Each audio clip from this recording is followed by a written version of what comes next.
মই ৰঙৰ পৰ্বত এই ক'ম যে গোটেই জনবাসীৰ যেন জীৱন ৰঙৰ দৰেই কালাৰফুল হৈ যায়। সকলোৰে জীৱনৰ পৰা যি দুখ দূৰ বা বেমাৰ আজাৰ যি আছে সকলোবোৰ দূৰ হৈ যেন আনন্দত সকলোৱে উল্লাসত মতলীয়া হৈ যায়।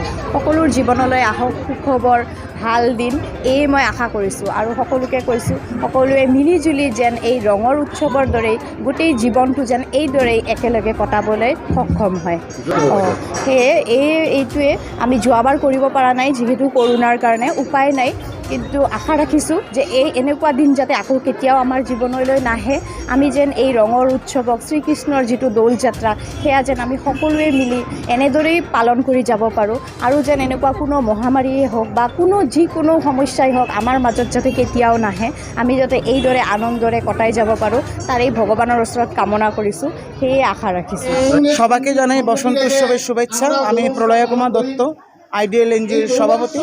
আজকে আমরা বসন্ত উৎসব পালন করতে চলছে আইডিয়াল এনজিওর থেকে। আপনারা দেখেছেন এখানে অনেক অতিথি আসছেন, এম স্যারের মিসেস আসছেন, আমাদের অল আসাম বাঙালি ফেডারেশনের সভাপতি আসছেন, এসসি স্টুডেন্ট ইউনিয়নের প্রেসিডেন্ট সভাপতি এবং সেক্রেটারি আসছেন, আমাদের অনেক অতিথি এখানে আসছেন।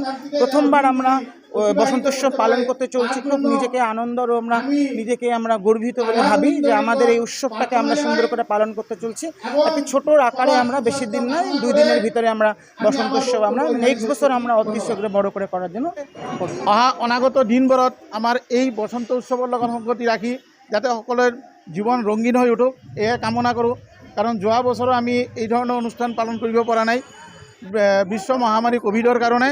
গতিকে আমি ঈশ্বৰৰ ওচৰত প্ৰাৰ্থনা জনাওঁ যাতে অনাগত দিনবোৰত আমি আজিৰ নিচিনাকৈ বসন্ত উৎসৱ পালন কৰিব পাৰোঁ আৰু কোনো ধৰণৰ যাতে আমাৰ মাজত আৰু এই কোভিডৰ দৰে অন্য মহামাৰীয়ে যাতে দেখা নিদিয়ে তাৰ কাৰণে মানে নেদেখাৰ ওচৰত মই প্ৰাৰ্থনা জনাওঁ।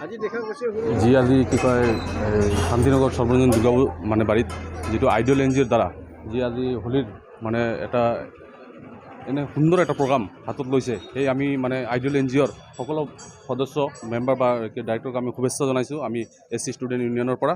আৰু লগতে ইয়াতে উপস্থিত সকলো মানে আইডিয়েল এনজিঅ'ৰ মেম্বাৰ লগতে এই শান্তিনগৰত যিসকলৰ মানে আমাৰ ভাইটি ভণ্টি, আমাৰ দিদি বা আমাৰ মা ভনী সকলোকে মোৰ এই দৌল বা এই হোলীৰ শুভেচ্ছা জ্ঞাপন কৰিছোঁ। লগতে আপোনালোককো এই মানে হোলীৰ শুভেচ্ছা জ্ঞাপন কৰি আজি যি মানে এটা আনন্দ উপভোগ মানে ইয়াতে কৰিবলৈ আহিছোঁ তাতে মই মানে নথৈ আনন্দিত হৈছোঁ আৰু লগতে আপোনালোকেও ইয়াত মানে উপভোগ কৰক বুলি মই ইয়াতে